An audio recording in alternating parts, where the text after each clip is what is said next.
grateful for you, and I'm grateful that you came to be here with us today. So with that, we give you Chris on steps 6 and 7.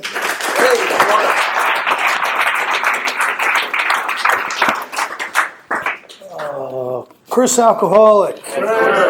What a great couple of days this has been. I've absolutely loved every single talk. Has had monstrous amounts of depth and weight, and there's a spirit in this room too that I really appreciate. We're all struggling to recover from alcoholism. We're all heading in the same direction. And when you think about where we all came from, imagine if we were all still drinking. There wouldn't be enough cop cars, So I'm really grateful that we're sober and we're all hanging in there. I'm going to start with a bizarre reading because I feel like it. And this is from page 139. It's to the employer. This was the Hank Parkhurst chapter, right? And he's talking about, all right, you want to try to be helpful to the alcoholic in your organization, and he's giving you some tips and he's giving you some advice. And he says this: when dealing with an alcoholic, there may be a natural annoyance that a man can be so weak, stupid, and irresponsible. Even when you understand the malady better, you may feel this feeling rise. Now, I have been perceived, believe it or not, in the past as weak, stupid, and irresponsible by most of the people that were close to me. That would just happen, right? But I wouldn't feel weak, stupid, and irresponsible. I would act weak, stupid, and irresponsible. But my ego wouldn't allow me to take credit for being weak, stupid, and irresponsible. But as I started to work with other alcoholics, as I started to sponsor people, I started to think, this idiot is weak, stupid, and irresponsible, right? So there's a lot of growing that happens in Alcoholics Anonymous. I really don't feel that way anymore. I know about what we're up against. We're up against alcoholism. And is somebody that we're working with going to come off as weak, stupid, and irresponsible? Yes. But are they really? I don't believe that. I believe alcoholism is a condition. That's what I believe it is. And I believe as part of that condition is an extraordinarily difficult relationship with self. And that's an aspect of the illness. And I'll be working with a new person, and I'll be taken aback at some of the behavior or some of the thoughts that are coming out of their head. And once more I'll remember, really what we're up against. Alcoholism is cunning, powerful, and very baffling. It's an enormously impactful condition to have. 9 out of 10 alcoholics die from alcoholism. We're going to die with alcoholism, but hopefully we're not going to die from it. And we're a lucky small percentage of people that's afflicted with this. We got a chance to pay attention to the things that we need to pay attention to and do our job as Alcoholics Anonymous members. Now, I'm going to do another couple of readings that have little or nothing to do with 6 and 7. And I'm going to give you the bad news first. If you're new, you'll see this is bad news. Unless each AA member, this is from page 174, Bill hid this in Tradition 9. He really was careful about who was going to be seeing this. It says, unless each AA member follows to the best of their ability our suggested 12 steps to recovery, they almost certainly sign their own death warrant. Uh-oh. I mean, think about that. That's serious, right? That means we need to be doing our job with these 12 steps, or we're not expected to stay sober. We're signing our own death warrant.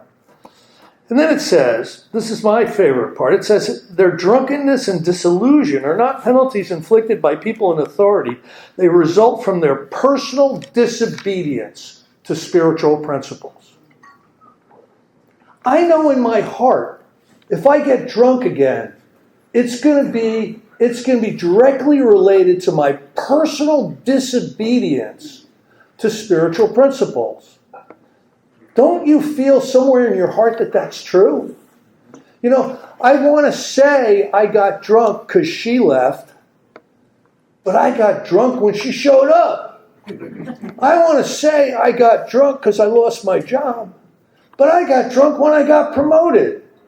You know, it's not causal in that way. It's attached to my relationship with spiritual principles. Now that's the bad news. Here's the good news. This is from the foreword to the 12 and 12. 12 by 12.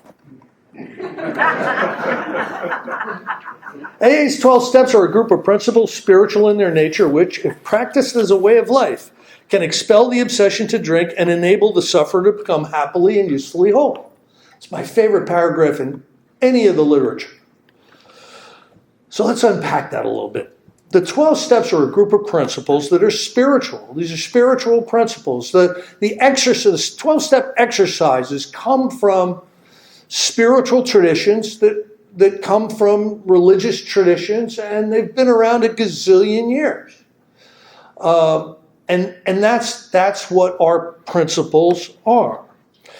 And if we practice these as a way of life, they'll expel the obsession to drink. They'll keep us safe and protected from the next drink, which I would say is important if you're in this room, and enable me to become happily and usefully whole. That's the brass ring. I'd do it if it just kept away the booze.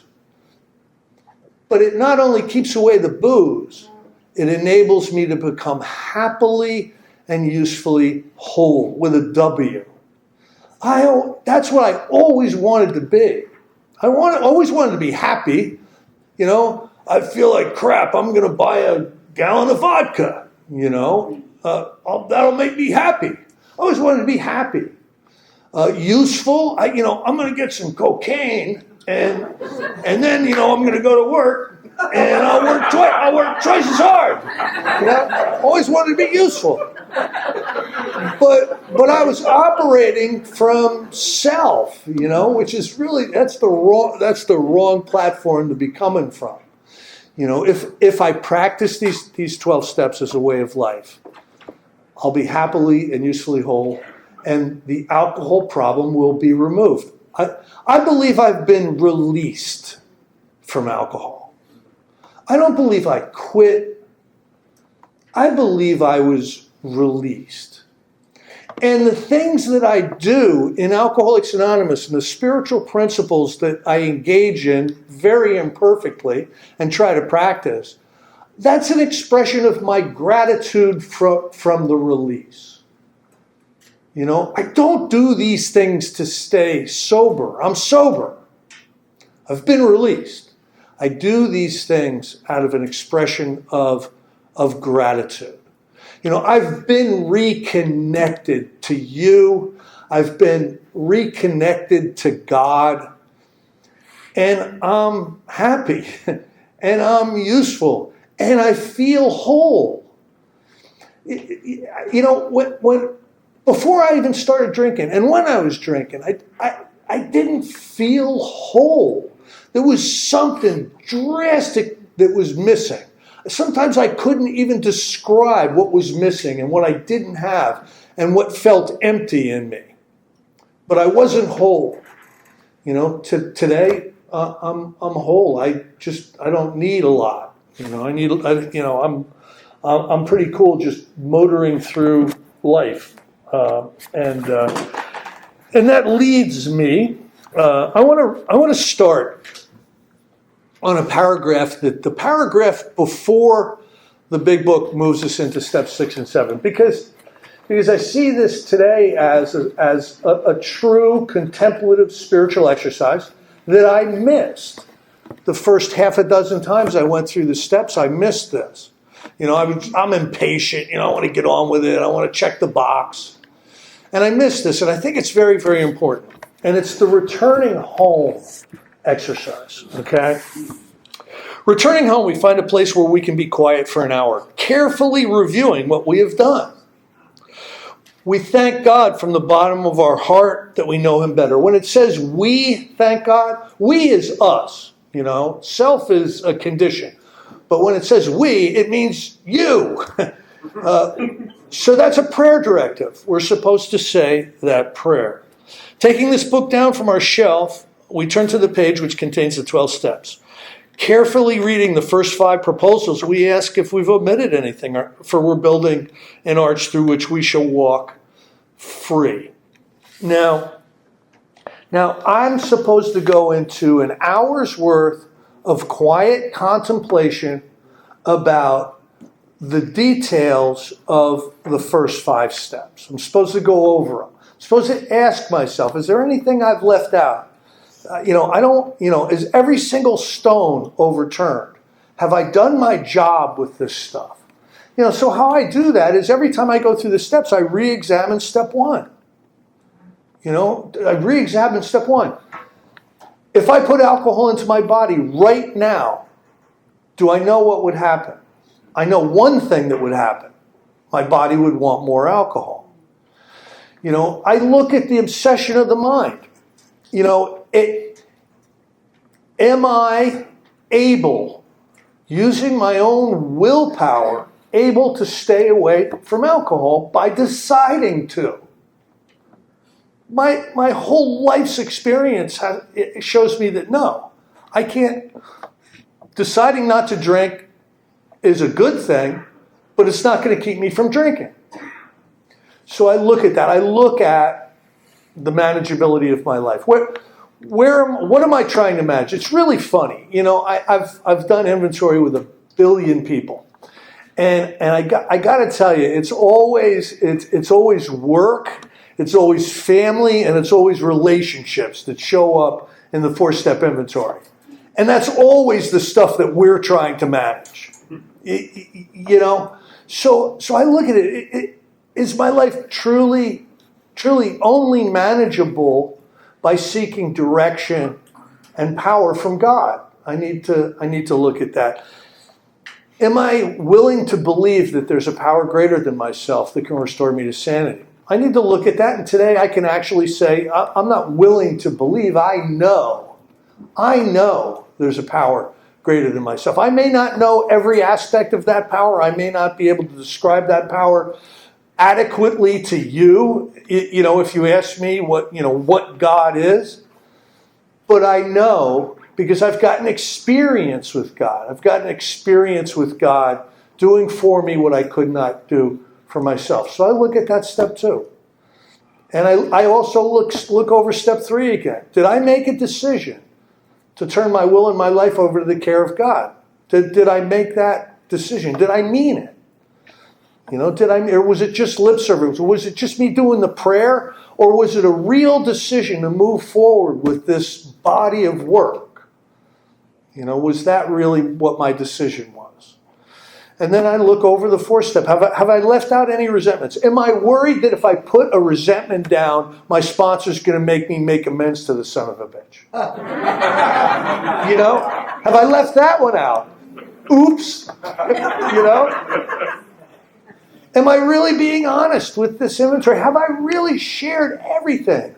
Did I share Tallahassee 77 with my sponsor? The thing that I swore I would never tell anybody ever. Have I been honest with my sponsor or someone about that? And then it basically says, if we can answer to our satisfaction, if we can answer what to our satisfaction? That we've gone into contemplation and we've looked over the first 5 steps and we can say, yes, we've actually done the best that we can do at whatever, state of mind we are at the time. We've done the best that we can do. I can say yes. So if I answer to my satisfaction, then we look at step 6. We've emphasized willingness as being indispensable. Willingness is everything. Step 6 is like the whole ball of wax. It really is. I need to become willing to look at my alcoholism and admit to my alcoholism. I need to become willing to look at the possibility of a power greater than myself solving my problem. I need to become willing to make a decision to turn my will and my life over to the care of God. I need to become willing to do a 4-step inventory. I need to become willing to do a 5th step. So willingness has been a part of all 5 of these first proposals. And it's a part of all the rest of them too. And what is my willingness based on? What is my willingness based on? My willingness has to go back to step 1. It has to go back to powerlessness.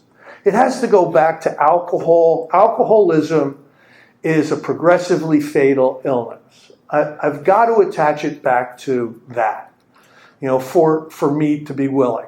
These steps aren't something I was just about to do before I showed up here. They go counter to everything that I've believed about myself. They're clumsy. They're uncomfortable. They may not be necessary in my case. Have you ever said that about a step? Raise your hand. I know everybody. I know what that step is, and I know what you're talking about, but I don't think that'll be necessary in my case. Got to be willing to do it, even if it's not necessary in your case.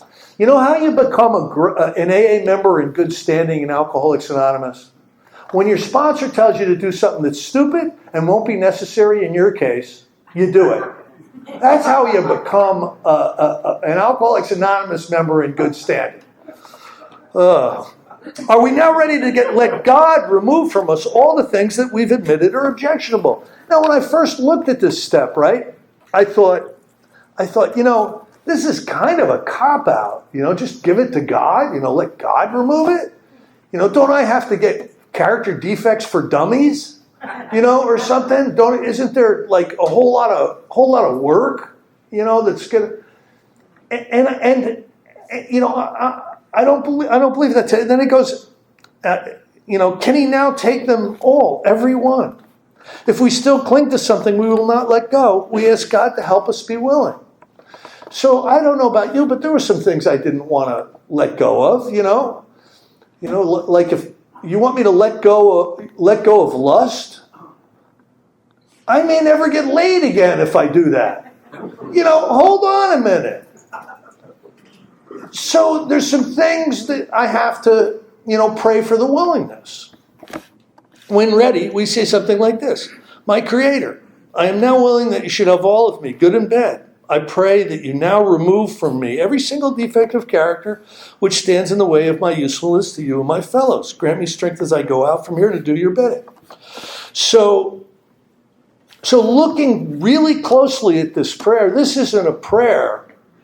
This isn't a self prayer. You can buy all the self books that are out. You go to the self-help section. Oh my God. Without alcoholics, there wouldn't be all those books. There's self-help books. This isn't a self prayer. I remember one time, my sponsor showed up at my house. It was the first time he came unannounced. You ever had a sponsor show up at your house unannounced? Hey, Phil. And he goes up. We go up to my room, and I've got books. I'm a reader. I used to read in blackouts. It was good because you could read the same book a lot. But I go up. It goes, and he's looking through my books. He's like one of those sponsors that wants to, pry. And he goes, Chris, man, you got a lot of self-help books here. you got a lot of self-help books. I'm like, yeah, Phil, yeah. He goes, can I ask you a question? I go, sure. He goes, where's your help others books? And I go, I'm unfamiliar with that category, Phil. Where would you find those in the Barnes and Noble? Isn't that just like us? We're gonna, I read everything. The Joy of Resentment, how to win friends and influence people through tyranny. I had them all. I'm okay. You're really screwed up. I had every one of those books.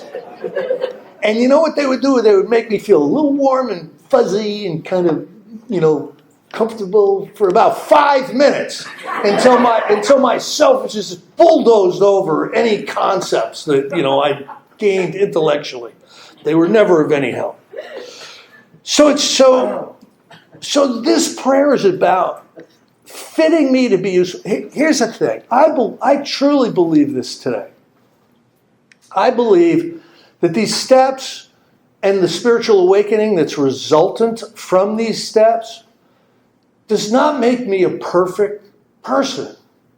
It does not render me perfect. And I'm glad of that. Okay? Anybody in here ever have a perfect person show up at your house? You know what I mean? Like, make you look bad? Like, you should be more like Harry. He's going to law school and he's got a nice girl. Screw Harry. I hate Harry. So I'm glad it's not going to make me perfect. Sometimes our imperfections is what makes us lovable. I know that sounds crazy, but it's true. You know what this stuff renders me? It renders me useful. All of this, some of the character defects that I became released from early on were the ones that were blocking off from me being able to communicate and be helpful to you. Those were the ones that were the first to go out the window. Do I have some character defects that are still hanging on? Yeah, of course. I think most, if not all of us do. But enough of these character defects have been released for me to be really, really useful today.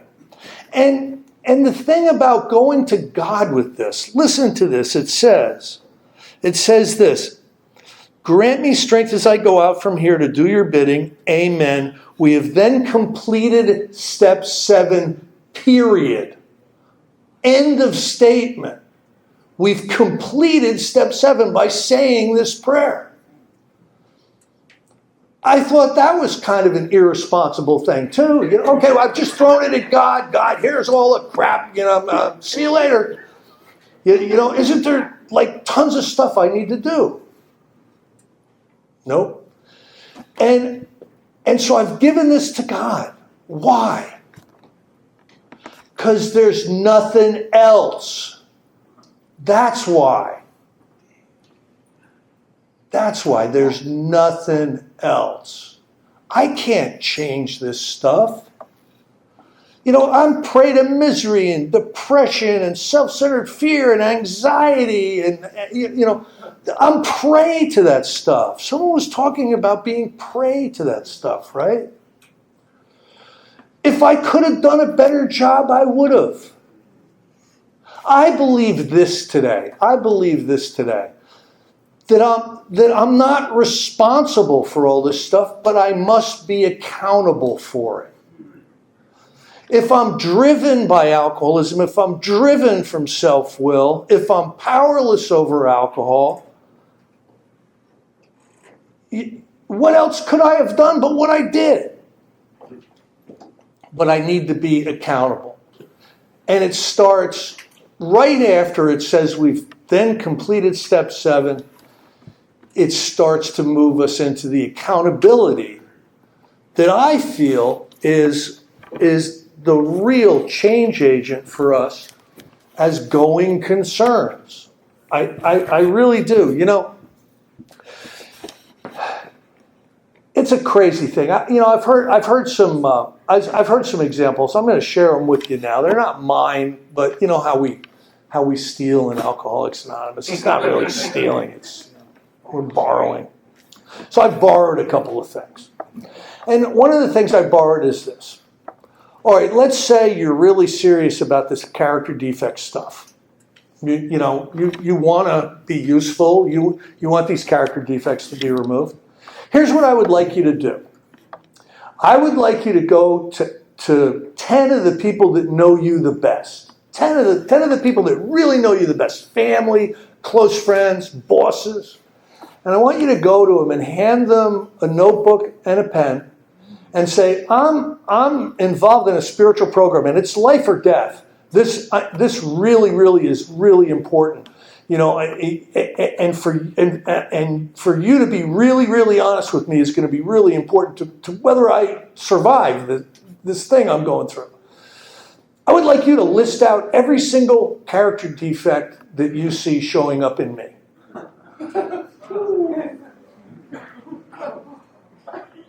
There's not a one of us in here that's going to do that. Okay? So what I'm trying to say is we don't even want to know sometimes what our character defects are, let alone, So why are we going to God? Why are we going to God? Because of stuff like that. You know what I mean? Here's another one. I got this one from I think at The Power of Now. So little Joey is 12 years old, right? He's on a baseball team, and he's got a big game tomorrow. He starts to get a toothache. Now, what his experience is when he goes to his mother and he says, "Mom, I've got a toothache." She grinds up some aspirin, gives him some aspirin, it takes away the pain, and that's good. That's good. But he doesn't do that. Okay, what he does is he waits for it to go away. It'll go away.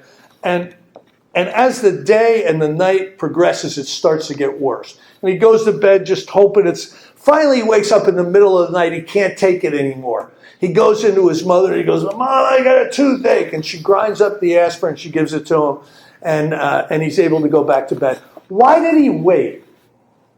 Well, he waited because he knows, she'll grind up the aspirin and give it to him, and his toothache will go away. But tomorrow there's going to be an appointment with Dr. Mengele, the dentist. And he's going to go to this dentist, and there's going to be a big bucket for the blood and a needle about this long and a drill that's going to smoke, and there's going to be all this pain, and he's going to walk out with his face like this, and he won't be able to talk. All he wanted was the pain to stop. He didn't want his tooth to be perfect. And he's going to walk out with perfect teeth after he goes to the dentist. So many of us are like that. We don't want the perfection of God's vision for us. We just want the pain to stop. And this particular step is taking care of that problem. We're asking God in. In the early days of Alcoholics Anonymous, they would make a third step decision, right? And we thought well before we took this step. It says in the book Alcoholics Anonymous. And there was also some mention earlier on about, how significant a decision this was, especially in the early days. And it's because when you ask God to take direction and control of your life and your thoughts and all this stuff, there's no going back from that. You know what I mean? You've invited God in. God's going to come in. There's no going back from it. I hear all the time in Alcoholics Anonymous, I gave my will, I took my will back. I gave my will, There's no taking it back when you do the third step. There's no taking it back. If you drink after you've done a third step, it's part of that third step decision and part of what you're going to need to experience. There's no going back from that third step. That's why we think well about it. We've invited God in, and now God has to be part of this experience. God has to be front and center in everything in this Alcoholics Anonymous experience. Why? Because there's nothing else. We're beyond human aid. We're beyond human aid. So step 6 and step 7, they talk about humility. Bill Wilson, as he matured, he was maybe 4 or 5 years sober when the Big Book was written, and he was maybe 15 or 20 years sober when the 12 and 12 was written. Well, by the time he started penning the stuff in the 12 and 12, he was talking a lot about humility. Humility, as I see it, everybody's got a different definition of it, right? Humility, as I see it, is an accurate self-appraisal. Something I could not do before I experienced recovery. I would always get it wrong. I would always be worse than you or better than you. I never had an accurate perception of where, what kind of a role I'm playing on this planet. I just didn't. But with the awakened spirit, sometimes, we can see things clearly, and part of that is an experience of humility. And I believe humility is, being able to accurately appraise, where we fit into the puzzle of life. I'm gonna.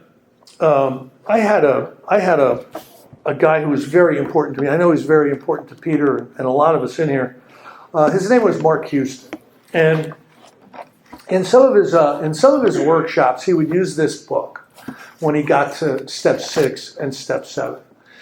Because a lot of times I think it's helpful. I don't know it's necessary, but it's helpful for us to recognize, the real problem. The more we understand the problem. When I showed up in Alcoholics Anonymous, I was working on the wrong problem. I was basing my whole Alcoholics Anonymous experience on separating myself from vodka, doing it myself. And that was working on the wrong problem. The wrong problem was I had alcoholism. I had toxic selfishness and self-centeredness.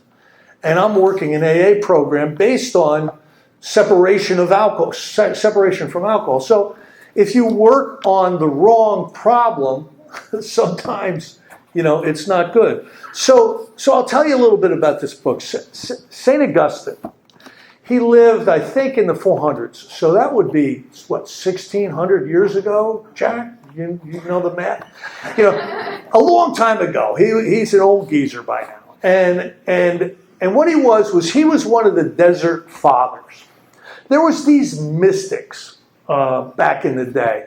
And what they would do is they would renounce everything and they would go out into the desert where they couldn't be, influenced by the debauchery of the day, and they would set up like a spiritual encampment somewhere where they could, go deep in, really try to get an experience and a connection to God. They were the mystics and the desert fathers. And this guy, St. Augustine, started this, it would look like a commune to us today, but he started this group of people out in the desert, right? And he had a lot of sponsees, okay? He was like the religious leader, and he had all these guys that were coming, just like somebody that's sponsoring 50 guys.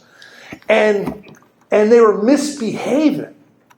Can you imagine?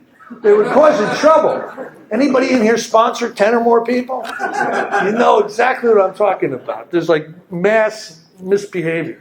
And so what he did was he put together a bunch of stuff in a prayer book. And basically what it was spiritual exercises for his sponsees to take so that they could recognize what kind of horses' asses they were. And why I like this book is because it identifies about 30 character defects. And then it gives a really accurate description of what those character defects are. I'll just read a couple. All right, pride. When I say pride, something will pop into your head. This is how he describes pride. Pride is putting self in the place of God as the center and objective of our life, or of some department thereof. It is the refusal to recognize our status as creatures dependent on God for our existence and placed by him in a specific relationship to the rest of his creation. That's a cool description, And was I operating opposite of that? You're darn right. I'll read a couple more. Envy. Envy is dissatisfaction with our place in God's order of creation, manifested in begrudging his gifts and vocation to others. Arrogance. Insisting that others conform to our wishes, recognize our leadership, accept our own estimate of our worth, being overbearing, argumentative, opinionated, and obstinate. Anybody guilty of any of this stuff? Yeah, so if I could have done better, I would have. You know what I mean? God, please help. So the whole process of Alcoholics Anonymous, it helped me so much, really looking as deeply as I could into the history of Alcoholics Anonymous. What really were Bob and Bill and all these guys, what were they really doing? Where did they come from? It really helped me. Because they went from self-dependence to God-dependence. They knew that was going to be the solution. One of the books Bill read and was really, really influenced by was The Varieties of Religious Experience. That was a book that was written in 1901 or something, and it's tough going through. If you got less than a year, let your sponsor, give you a synopsis. Because it's rough. It's rough. 45 feet long sentences and stuff. But I just recently went through it again. I tried to read it, with like 2 years, and it was just, you know how alcoholics read. They'll actually be reading and thinking about something else. And what did you just read? I don't know. You actually did read it, but you were thinking about the Mets or something. So I really tried to concentrate, and I tried to get through this, just in the last year. And it's interesting. Chapters 9 through 11 deal with people like us. And there was an example in this book that I think Bill Wilson was very much inspired by. And it was this preacher called Billy Sunday. And Billy Sunday was this preacher in the mid-1800s who'd do the tent revival things, and he specifically went after drunks. He went after drunks, and he'd bring you up, and you declare your faith in God, and you do the whole Billy Graham crusade-esque kind of a thing, and then hang with him for a while, and he was producing a lot of recoveries from alcoholism. The Oxford Group was the same kind of thing. The Oxford Group was a group of people who took first century Christian spiritual principles and tried to live them. Really, really tried to live them. And they weren't a church, so to speak. They were more of like a group of people who decided, okay, we're going to go through the steps together. It was kind of like that, And these people from the Oxford Group would do things like witness. They would do restitution. They would do surrender. And there were all these principles in the Oxford Group that brought about a lot of recoveries. Here's the funny thing. There were tons of recoveries in the Oxford Group before Bill Wilson got sober. Bill Wilson isn't even the first person to write a book about recovering from alcoholism who was in the Oxford Group. I know of at least 3. And the titles are great. The Big Bender, I Was a Pagan, For Sinners Only. You can find these books. They were books written by Oxford Group members that show examples of people who have recovered from alcoholism by turning their will and their life over to the care of God. This wasn't a brand new idea, this Alcoholics Anonymous thing. They tried to figure out what worked.